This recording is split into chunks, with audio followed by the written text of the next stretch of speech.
카르타고의 명장 한니발 바르카와 로마군이 벌인 칸나이 전투는 현재에도 세계 대부분의 육군사관학교에서 가르치는 포위 선멸전의 교본입니다.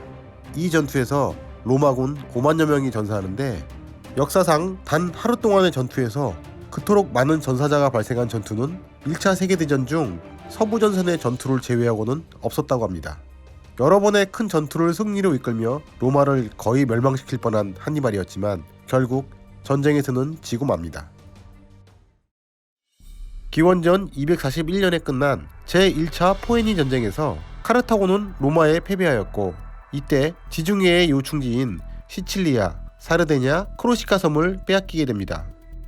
기원전 218년 지중해의 강자 카르타고가 로마의 동맹도시 사군툼을 공격하면서 제2차 포에니 전쟁이 시작됩니다. 다시 세력이 커지고 있던 카르타고와 이를 견제하던 로마의 필연적인 전쟁이었습니다. 이때 카르타고에는 한니발 바르카라는 위대한 영웅이 있었습니다.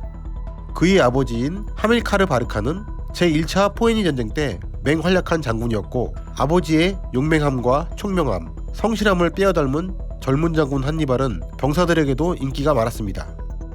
한니발은 로마를 멸망시키기 위해서는 동맹국들보다 본토를 먼저 공격해야 한다는 것을 알았고 보병 3만 8천, 기병 8천과 전투코끼리 37마리를 데리고 육로를 이용해 로마로 진군합니다. 험난한 피레네 산맥을 넘고 론강 전투를 거쳐 겨울에 알프스 산맥까지 넘습니다. 이 과정에서 여러 번 전투를 벌였고 알프스를 넘어 이탈리아 본토에 도착했을 때는 한니발의 남은 병력은 보병 2만, 기병은 6천 정도까지 줄었습니다. 다급해진 로마는 급거 대병력을 올려보내지만 한니발은 예상을 뒤엎는 과감한 기동을 통해 트레비아강 전투와 전쟁 역사상 가장 성공적인 매복작전이라는 트라시메네 호수 전투에서 잇따라 승리하며 로마의 정예 병력들을 쓸어버립니다. 이 두 전투에서 전사한 로마군 병력만 4만 명이 넘을 정도로 한니발의 압도적인 승리였습니다. 이제 로마가 코앞에 있었지만 한니발은 로마로 쳐들어가지 않고 로마 주변의 동맹국들만 공격했습니다. 이는 로마의 주변 동맹 세력을 차례로 공격하여 로마를 고립시키고 최종적으로 로마를 공격하여 항복을 받으려는 전략이었습니다. 이런 한니발에 대항하던 로마의 독재관 퀸투스 파비우스 막시무스의 전술은 한니발과 맞서 싸우지 않고 피해 다니는 지구전 전술 구사였는데요. 로마 시민들은 파비우스를 겁쟁이라고 비난하며 한니발과의 결전을 바라는 목소리를 높였습니다. 결국 파비우스를 대신해 파울루스와 바로 두 집정관은 역사상 로마가 동원한 보병 중 최대인 약 8만 명의 대군을 이끌고 한니발과의 일대 결전을 위해 칸나이 평원으로 향합니다. 로마는 한니발과의 결전을 위해 많은 준비를 합니다. 그동안의 패전을 돌아보고 병력들을 훈련시켰으며 한니발의 주력인 기병들이 움직이기 힘든 전장을 택하여 치밀하게 준비합니다.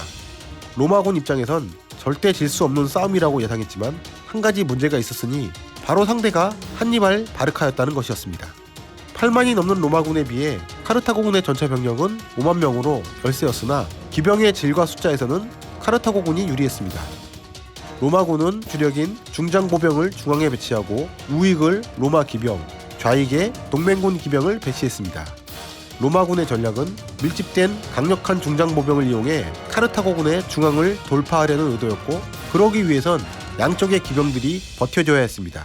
그래서 중앙의 지휘는 전 집정관인 세르빌리우스가 담당하고 파울루스는 우익의 기병, 바로는 좌익의 기병을 지휘하게 됩니다. 전략의 천재답게 한니발은 로마군의 의도를 완벽하게 파악하고 그 유명한 초승달 대형의 진영을 만들어 양익 포위 전술을 선보입니다. 카르타고군의 포지는 로마군과 동일하였습니다. 그러나 한니발은 중앙에 중장보병을 활처럼 휘는 모양으로 배치해 튀어나와 있는 중앙부에 병력을 집중시켰습니다. 한니발의 의도는 중앙에서 적 주력을 붙잡고 있는 사이에 양익의 병력이 적 양익을 돌파하여 전체를 쌈싸먹기 위한 전략이었습니다. 로마군의 맹공이 예상되는 중앙에는 어느 정도 피해를 예상하고 갈리아 보병과 에스파냐 보병을 배치하였고 한니발이 직접 지휘했습니다. 정예 기병들은 보병 전투열의 우익과 좌익에 배치했습니다. 드디어 전투가 시작되었고 예상대로 중앙의 로마군 중장보병은 카르타고의 보병 전투대열을 돌파하며 전진했습니다. 로마군의 맹공에 중앙의 카르타고군이 뒤로 밀리며 볼록한 형태의 대형이 반대로 오목한 형태의 대형으로 바뀌어갑니다. 카르타고군은 양익의 기병을 위해 시간을 끌어가며 천천히 로마군을 끌어들였고, 로마군은 승리를 예상하고 예비병력까지 일찌감치 밀어넣었습니다. 그 사이 카르타고군 좌익의 에스파냐 갈리아 기병이 우세한 전력으로 파울루스가 이끄는 로마군 우익 기병을 박살내버립니다.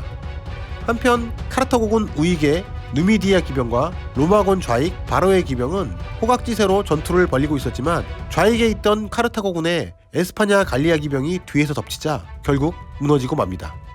카르타고 기병은 도망치는 로마군들을 많이 쫓지 않았고, 로마군 중앙의 후방으로 방향을 돌려 돌입합니다.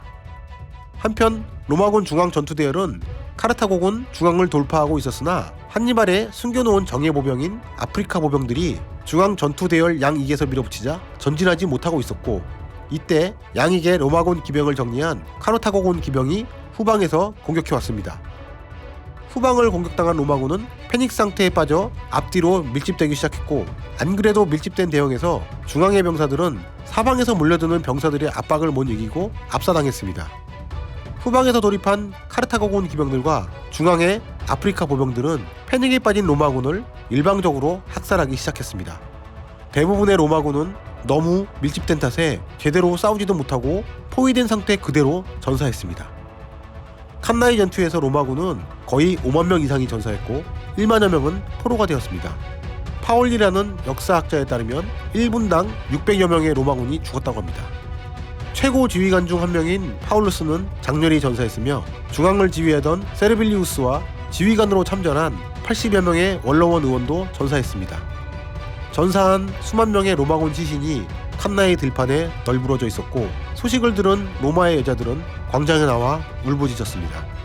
하루 만에 로마가 총 동원할 수 있는 병력의 4분의 1이 사라졌는데요. 로마 시민과 원로원에게는 충격과 공포 그 자체였습니다. 반면 카르타고군의 피해는 6,000명 정도였고, 그 대부분은 중앙에 배치되어 있던 에스파냐 갈리아 병사들이었습니다. 이 전투 후 로마는 한니발과의 정면 대결은 피하고 지구전으로 전략을 변경합니다. 한니발은 로마 동맹국들의 이탈과 붕괴를 기대했지만 끝내 로마의 항복을 받아내지는 못했습니다. 결국 지원을 제대로 받지 못한 한니발은 16년간이나 로마에서 버텼지만 전쟁에서 승리하지 못하고 본국으로 돌아오게 됩니다.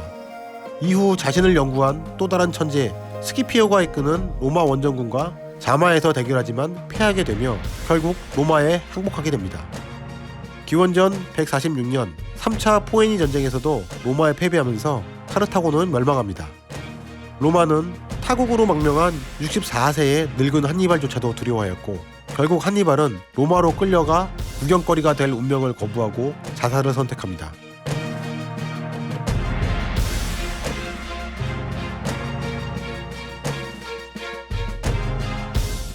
역사상 로마를 이렇게까지 궁지로 몰아넣어 두려움에 떨게 한 인물은 한니발이 유일했으며, 그의 전략 전술들은 오히려 로마군에게 계승되어 로마군을 최강의 군대로 만듭니다. 라틴어 속담 중에 한니발이 바로 문 앞에 있다라는 말이 있습니다. 적이 바로 코앞에 와 있다는 뜻으로 로마 여인들은 이 말로 우는 아이들을 달랬다고 합니다.